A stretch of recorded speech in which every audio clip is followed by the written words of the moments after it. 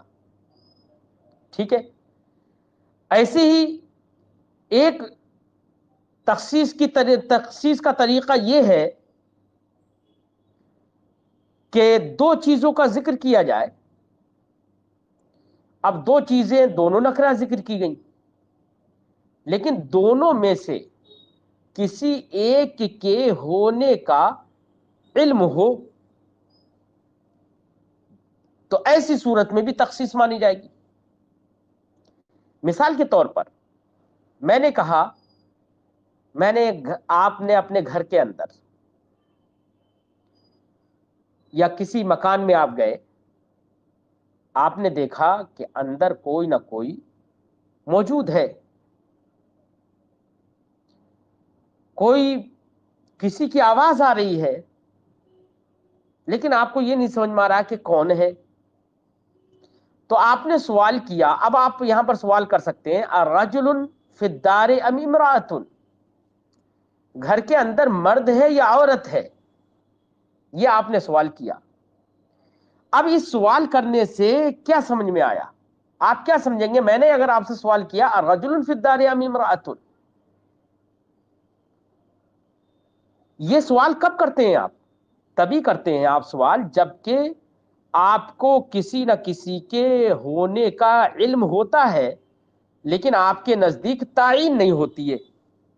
علم تو ہے دونوں میں سے کسی ایک کے ہونے کا، کہ کوئی نہ کوئی دو میں سے ایک تو ضرور ہے، لیکن یہ متعین نہیں ہے میرے پاس کہ دونوں میں سے ہے کون، مرد ہے یا عورت. ہونے کا تو یقین ہے تبھی ایسے سوال کرتے ہیں. تو جب ہونے کا بیٹا دو میں سے کسی ایک کے ہونے کا یقین ہونا، علم ہونا، یہی ہے متکلم کے نزدیک تخصیص ہونا، اشتراک کم ہو گیا. اس کے برخلاف ہم نے کہا کہ الرجل فی الدار، کیا گھر میں مرد ہے؟ رجل، تو یہاں پر یہ ہے کہ گھر میں کسی بھی مرد، یا ہم نے رجل فی الدار کہا یا امرأۃ فی الدار کہا، تو ایسی صورت میں ہمیں یقین نہیں ہے کہ گھر میں کون ہے.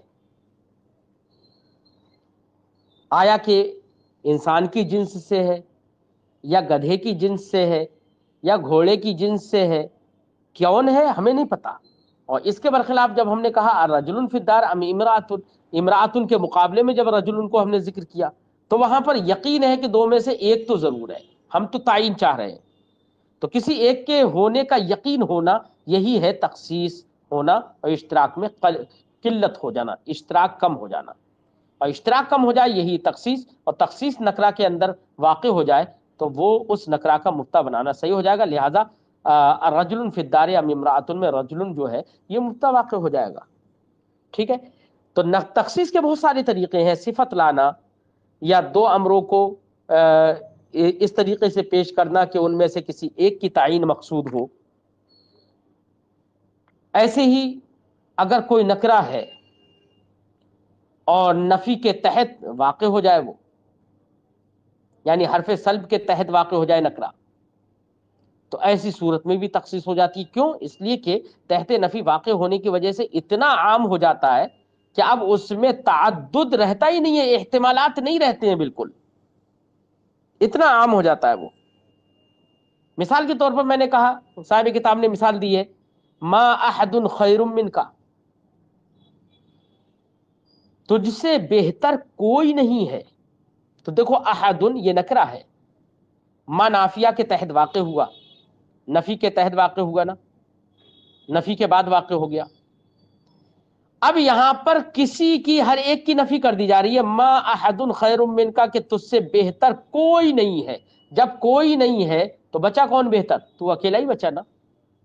اس لیے یہاں پر احد تحت نفی واقع ہونے کی وجہ سے اتنا عموم ہوا اس میں کہ اب اس میں یہ احتمال اور تعدد نہیں رہا، تعدد کا احتمال نہیں رہا کہ بھئی تو اس سے بہتر ہے یا اس سے بہتر ہے یا اس سے بہتر ہے، یہ سارے تعدد کا احتمال ختم ہو گیا، بلکہ سیدھے سیدھے کہہ دیا گیا کہ کوئی تجھ سے بہتر ہے ہی نہیں، اکیلا بہتر کون بچا؟ تو۔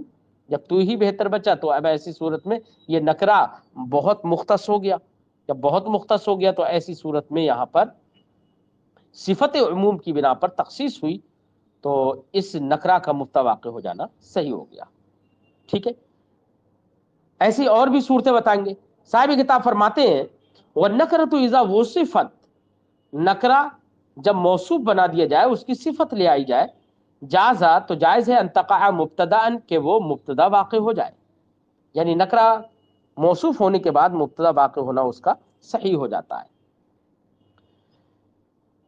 مثال جیسے کہ اللہ کا فرمان وَلَعَبْدٌ مُؤْمِنٌ خَيْرٌ مِّن مُشْرِكٍ، مومن بندہ بہتر ہے مشرک سے، تو مومن بندہ بہتر ہے، تو عبد مؤمن کہا، تو یہاں پر عبد دیکھیے نکرہ ہے لیکن صفت مؤمن آ گئی، چونکہ عبد غلام، بندہ کوئی بھی بندہ ہو سکتا ہے، مسلمان بھی ہو سکتا ہے، کافر بھی ہو سکتا ہے، یہاں کا بھی ہو سکتا ہے، وہاں کا بھی ہو سکتا ہے، کہیں کا بھی ہو سکتا ہے، کوئی بھی ہو سکتا ہے۔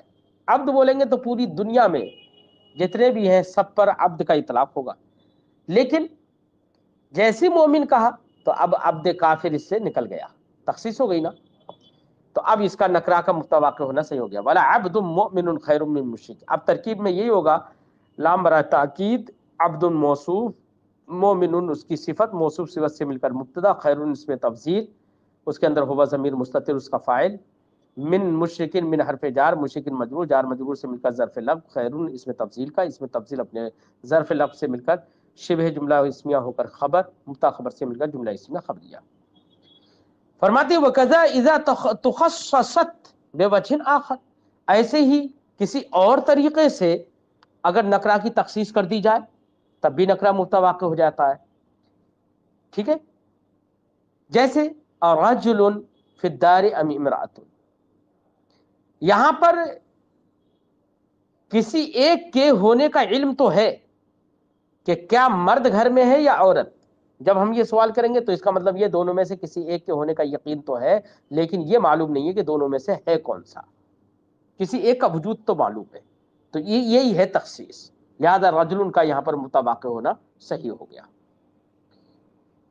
وما احد خیر من کا، ایسی ہی اس کی مثال دے رہے ہیں کہ میں نے بتایا تھا کہ نکرہ اگر تحت نفی واقع ہو جائے تو اس عموم کی وجہ سے، صفت عموم کی وجہ سے تخصیص ہو جاتی ہے، اشتراک ختم ہو جاتا ہے یا کم ہو جاتا ہے، لہذا ایسے نکرہ کو متواقع کرنا صحیح ہو جائے گا۔ جیسے ما احد خیر من کا، تجھ سے بہتر کوئی ہے ہی نہیں، ٹھیک ہے، اتنا عموم ہو گیا کہ اب کوئی نہیں ہے تو صرف تو ہی بہتر بچا، ہے نا، اشتراک کم ہوا، اور ویسے ہی اگر ہم کہیں بغیر ماں کے، ہم کہیں احد خیر من کا،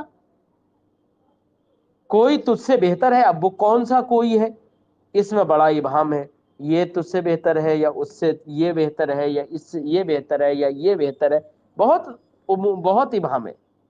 لیکن جیسی ہی ماں نافیہ داخل کر دیا تو اس کے عموم کی وجہ سے اشتراک ختم ہو جائے گا۔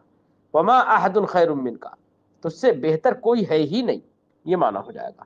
اب اکیلا بہتر تو ہی بچا، کوئی تیرے مقابلے میں ہی نہیں ہے، ٹھیک ہے نا، تو تخصیص ہو گئی۔ ایسے ہی ایک اور طریقہ بتا رہے ہیں، جیسے کہ شر احر ذا ناب، شر احر ذا ناب، شر کا معنی برائی، احر یحر احرار اس کا معنی ہوتا ہے کتے کو بھونکا دینا۔ ذا نابن، ذا کا معنی والا اور ناب کا معنی لمبے دانت والا، تو ذا نابن لمبے دانت والا، لمبے دانت والے سے مراد کتا۔ تو اب معنی ہوگا شر احر ذا نابن، شر نے کتے کو بھونکا دیا، کتے کو بھونکا دیا۔ آپ جانتے ہیں بیٹا، کتا کا بھونکنا دو طریقے پر ہوتا ہے۔ کبھی کبھی کوئی کتے کا آشنا جانا پہچانا آدمی آتا ہے، تب وہ محبت میں بھی بھونکتا ہے، اور کبھی غیر آدمی جب آتا ہے تو زیادہ تر یہی ہوتا ہے کہ غیر آدمی آتا ہے جس سے اس کو خطرہ محسوس ہوتا ہے، تو ایسے آدمی پر کتا بھونکتا ہے، ٹھیک ہے۔ تو اب شرن احر ذا ناب میں یہاں پر شرن یہ نکرہ ہے، یہ نکرہ مبتدا واقع ہو گیا، کیوں؟ اس لیے کہ شرن کے اندر تخصیص ہو گئی۔ کیوں؟ کیسے تخصیص ہو گئی؟ بیٹا فعل، ہم نے کوئی فعل اگر ذکر کیا تو فعل ذکر کرنے کے بعد مثلا احرہ کہا، بھونکا دیا، تو اب احرہ ہم نے ذکر کر دیا صرف فعل، تو ہمارے ذہن میں ایک بات تو آ گئی نا کہ اب اس کے بعد جو بھی فاعل آئے گا وہ ایسا فاعل ہوگا جو کہ احرار کی صفت سے موصوف ہوگا۔ ہر ایک چیز فاعل نہیں بن سکتی، بلکہ احرہ فعل ہم نے ذکر کر دیا تو احرہ فعل کے سمجھنے ہی سے فوراً سمجھ میں آ گیا کہ اب فاعل جو بھی ذکر کیا جائے گا ایسا ذکر کیا جائے گا جو کہ احرار کی صلاحیت رکھتا ہو، کتے کو بھونکانے کی صلاحیت رکھتا ہو۔ اب پھر ہم نے کہا احرہ شرن، برائی نے بھونکا دیا، تو اب یہاں پر شرن کہا تو یہ تو تخصیص تو ہمارے نزدیک پہلے ہی ہو گئی تھی، کیونکہ احرہ فعل جیسے ہی ذکر کیا ویسے ہی ہمارے سمجھ میں آ گیا کہ فاعل ایسا آئے گا جو احرار کی صلاحیت رکھتا ہو۔ ہر ایک فاعل نہیں آئے گا تو تخصیص ہو گئی نا، تو فعل کو ذکر کر کے ہی فاعل کی تخصیص ہو جاتی ہے فوراً۔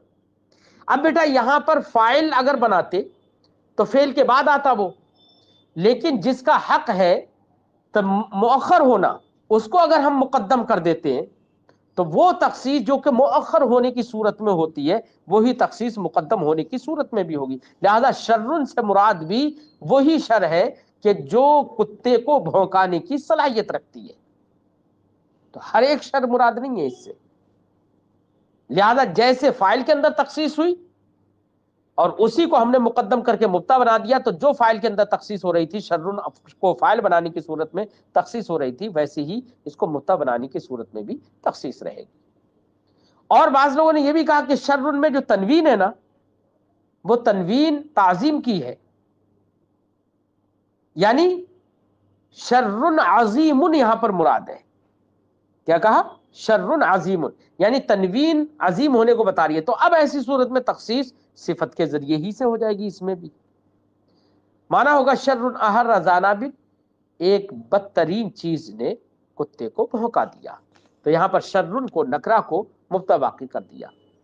ایسی ایک مثال اور دے رہے ہیں، وفی الدار رجل، گھر میں مرد ہے، تو رجل دیکھو نکرہ ہے یہ، لیکن نکرہ کو یہاں پر مبتدا بنانا صحیح ہو گیا، کیوں؟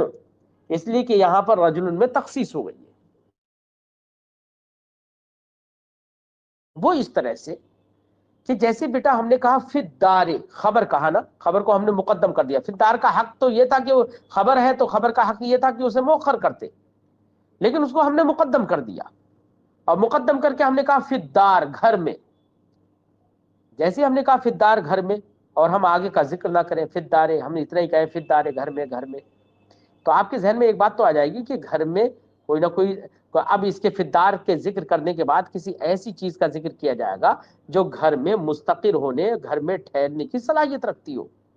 یہ بات تو ذہن میں فی الدار کہنے سے ہی آ گئی نا.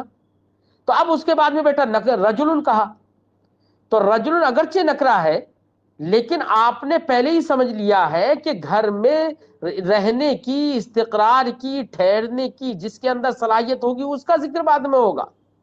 تو اب رجل اگرچہ نکرا ہے لیکن رجل سے مراد وہ رجل ہے جو استقرار فی الدار کی صلاحیت رکھتا ہو. وہ خبر کے مقدم کرنے ہی سے آپ کے ذہن میں یہ بات کی تخصیص ہو گئی تھی. ٹھیک ہے نا. تو فی الدار کو خبر کو مقدم کر کے یہاں پر تخصیص ہوئی ہے. بات سمجھ میں آ گئی. وہ فی الدار رجل، گھر میں مرد ہے. تو یہاں پر رجل نکرا کو مبتدا واقع کرنا صحیح ہو گیا. فی الدار خبر مقدم ہے، رجل مبتدا مؤخر ہے. ایسے سلام علی کا یہاں پر بھی تخصیص ہو گئی ہے. سلام النکرا ہے، اس نکرا کو مبتدا بنانا صحیح ہو گیا. سلام المبتدا، علیہ کا اس کی خبر ہے. ٹھیک ہے نا. اب مبتدا کو یہاں پر نکرا کو مبتدا بنانا صحیح ہو گیا. کیوں یہاں پر مبتدا کو، خبر کو، وہ نکرا کو مبتدا بنانا کیسے صحیح ہو گیا؟ تو یہاں پر تخصیص جو ہے بیٹا، اگر مثال کے طور پر میں کہوں سلام علیک، آپ پر سلامتی ہو، یا آپ کہیں کسی سے سلام علیک، تو سلام اگرچہ آپ نکرا بول رہے ہیں لیکن کیا آپ سلام علیک کا اپنے دوست سے کہیں گے تو کیا آپ کی مراد یہ ہوگی کہ میرے استاذ کا سلام آپ کو ہے؟ نہیں. سلام کرنے والا جو متکلم ہے، جو سلام بول رہا ہے، اگرچہ نکرا بول رہا ہے لیکن اس سے مراد متکلم کے نزدیک بھی یہی ہوگی کہ وہ خود اپنی طرف سے سلام کر رہا ہے، اور سننے والا مخاطب ہے وہ بھی یہی سمجھے گا کہ یہ مجھے سلام کر رہا ہے. تو یہاں پر متکلم کی طرف ہی یہ سلام منسوب ہوگا. اس جہت سے یہاں پر سلام اپنے معنی کے اعتبار سے، اپنے نسبت کے اعتبار سے سلام اگرچہ نکرا ہے لیکن یہ مختص ہو گیا ہے، اس میں تخصیص ہو گئی. یہاں پر ہر ایک سلام اور ہر ایک کا سلام مراد نہیں ہوگا، بلکہ اس کا سلام مراد ہوگا اس سے کہ جو سلام کر رہا ہے، جو متکلم ہے. اس لیے سلام علیکہ، یہ سلام ان سے متکلم کا سلام مراد ہے، اس لیے یہاں پر تخصیص ہو گئی، اور یہ تخصیص کی بنا پر نکرا مبتدا واقع ہو گیا. تو خلاصے گفتگو یہ نکلا کہ اگر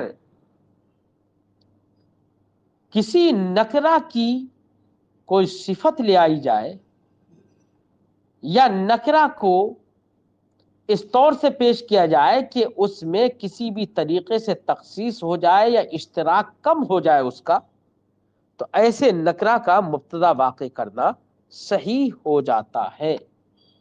یہ ساری مثالیں تخصیص کی دی. اگر آپ سے کوئی پوچھے وجوہ تخصیص بیان کرو تو یہی ساری مثالیں تفصیل کے ساتھ آپ کو بیان کرنا ہوں گی. اب اگلا مسئلہ یہ ہے وَإِنْ كَانَ أَحَدُ الْاسْمَيْنِ مَعْرِفَةً وَالْآخَرُ نَكِرَةً فَاجْعَلِ الْمَعْرِفَةَ مُبْتَدًا وَالنَّكِرَةَ خَبْرًا. البتہ مسئلہ یہ بتا رہے ہیں بیٹا، کہیں پر دو کلمے آئے تو دو کلموں میں سے ایک کلمہ آپ کے سامنے معرفہ ہے اور ایک کلمہ آپ کے سامنے نکرہ ہے.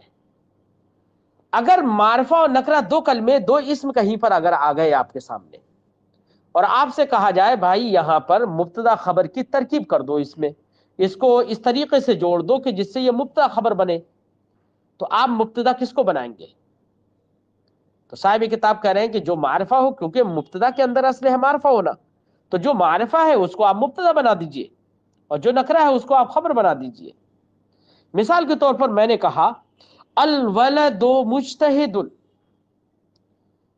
اب میں آپ سے پوچھتا ہوں کہ یہاں پر دو اسم ہیں، ایک الولد اور ایک مجتہد، دونوں میں سے کون معرفہ ہے کون نکرہ ہے؟ آپ یاد اس پہ دھیان دیجئے. تو آپ کہیں گے الولد معرفہ ہے اور مجتہد یہ نکرہ ہے، آپ ہی کہیں گے نا. تو اب اسی کا ضابطہ بتا رہے ہیں، جہاں پر دو اسم ایسے ہوں کہ ایک معرفہ ہو دوسرا نکرہ ہو، تو کس کو آپ مبتدا بنائیں گے، کس کو خبر بنائیں گے؟ یہ آپ کو ضابطہ بتا دیا کہ جو معرفہ ہو اسی کو آپ مبتدا بنائیے، جو نکرہ ہو اس کو آپ خبر بنائیے. لہذا ہم یہاں پر ترکیب میں کہیں گے الولد مجتہد میں الولد مبتدا ہے، یہ معرفہ ہے اس لیے یہ مبتدا بنے گا، اور مجتہد یہ نکرہ ہے اس لیے وہ خبر بن جائے گا. ٹھیک ہے، ضابطہ آپ کو سمجھ میں آ گیا؟ وہی فرماتے ہیں وَإِنْ كَانَ أَحَدُ الْإِسْمَيْنِ مَعْرِفَةً، اگر دو اسم کہیں پر معرفہ ہو، دو اسموں میں سے کوئی ایک معرفہ ہو، والآخر نکرتن، اور دوسرا نکرہ ہو، فجعل المعرفۃ مبتداً، تو آپ معرفہ کو مبتدا بنا دیں، والنکرۃ خبرا، البتہ اور نکرہ کو خبر بنا دیں یقینی طور پر، کما مرہ، جیسے کہ اس کی مثال گزر گئی، جیسے ہم نے ابھی دی تھی مثال۔ اور یہ تو اس صورت میں جبکہ ایک معرفہ ہو ایک نکرہ ہو، تو آپ معرفہ کو مبتدا بنا دیں گے اور نکرہ کو خبر بنا دیں گے۔ لیکن اگر کہیں پر ایسے دو اسم آ جائیں کہ دونوں معرفہ ہیں، تو آپ کس کو مبتدا بنائیں گے اور کس کو خبر بنائیں گے؟ تو صاحب کتاب کہہ رہے ہیں کہ دیکھیے جہاں پر دونوں معرفہ اگر آ جائیں تو وہ آپ کے اختیار پر رہے گا، آپ جس کو چاہیں مبتدا بنا دیں اور جس کو چاہیں خبر بنا دیں، کیونکہ دونوں معرفہ ہیں تو دونوں میں سے ہر ایک مبتدا بننے کی صلاحیت رکھتا ہے۔ مثال کے طور پر میں نے کہا ابونا آدم، ہمارے باپ آدم ہے، تو ابونا، یہ اب نا ضمیر متکلم کی جانب مضاف ہونے کی وجہ سے یہ بھی معرفہ ہو گیا، کیونکہ اضافت تعریف کا فائدہ کرتی ہے، اور آدم وہ تو نام ہے ہی، وہ اس لیے معرفہ ہے، دونوں معرفہ ہیں، ابونا بھی معرفہ اور آدم بھی معرفہ۔ اب اس میں سے کس کو آپ مبتدا بنائیں گے؟ تو صاحب کتاب کہہ رہے ہیں کہ آپ کی مرضی ہے، جس کو چاہے مبتدا بنا دے، چاہے تو آپ کہہ دیں ابونا آدم، ہمارے باپ آدم ہے، تو ابونا کو چاہے مبتدا بنا دیں اور آدم کو خبر بنا دیں، اور چاہے تو یہ بھی کر سکتے ہیں کہ ابونا کو خبر مقدم اور آدم کو مبتدا مؤخر، ایسا بھی کر سکتے ہیں، ٹھیک ہے، جس کو چاہے مبتدا بنائیں، جس کو چاہے خبر بنائیں۔ وہی فرماتے وہ ان کا نا معرفتین، اگر دونوں اسم معرفہ ہوں، فجعل ایہما شئتا مبتدان، تو ان دونوں میں سے جس کو آپ چاہیں بنا دیں مبتدان مبتدا، جس کو چاہیں آپ مبتدا بنا دیں، والآخر خبرا، اور دوسرے کو خبر بنا دیں۔ مثال جیسے اللہ الہنا، اللہ ہمارا معبود ہے، اللہ جل جلالہ ہمارا معبود ہے، تو اللہ یہ اسم ہے، علم ہے، نام ہے معبود کا، اس لیے یہ تو معرفہ ہے ہی، اور الہ یہ مضاف ہے نا ضمیر متکلم کی جانب، تو اضافت کی وجہ سے یہ بھی معرفہ ہو گیا، کیونکہ اضافت تعریف کا فائدہ کرتی ہے۔ تو اب یہاں پر دونوں معرفہ ہو گئے، تو آپ جس کو چاہے مبتدا بنائے، جس کو چاہے خبر بنائے، آپ کی مرضی۔ ایسے ہی ہم کہیں محمد النبینا، محمد ہمارے نبی ہیں صلی اللہ علیہ وسلم، تو محمد یہ نام ہے، علم ہے، اس لیے یہ معرفہ، اور نبینا، نبی یہ نا ضمیر متکلم کی جانب اضافت کی وجہ سے یہاں پر تعریف ہو گئی، یہ معرفہ ہو گیا۔ تو اب دونوں میں سے جس کو چاہو مبتدا بنا دو، جس کو چاہو خبر بنا دو۔ آدم و ابونا، اور آدم ہمارے باپ ہیں، یہ اس مثال میں بھی آدم یہ بھی معرفہ ہے اور ابونا یہ بھی معرفہ ہے، تو مبتدا اور خبر ان میں سے جس کو چاہے آپ مبتدا بنا دیں، جس کو چاہے خبر بنا دیں۔ اگر دونوں اس معرفہ ہوں تو آپ کو اختیار ہے، جس کو چاہے مبتدا بنائے، جس کو چاہے خبر بنائے۔ بات سمجھ میں آ گئی آپ کے؟ چلیے ہدایت النو کو ہم یہیں پر ابھی چھوڑتے ہیں اور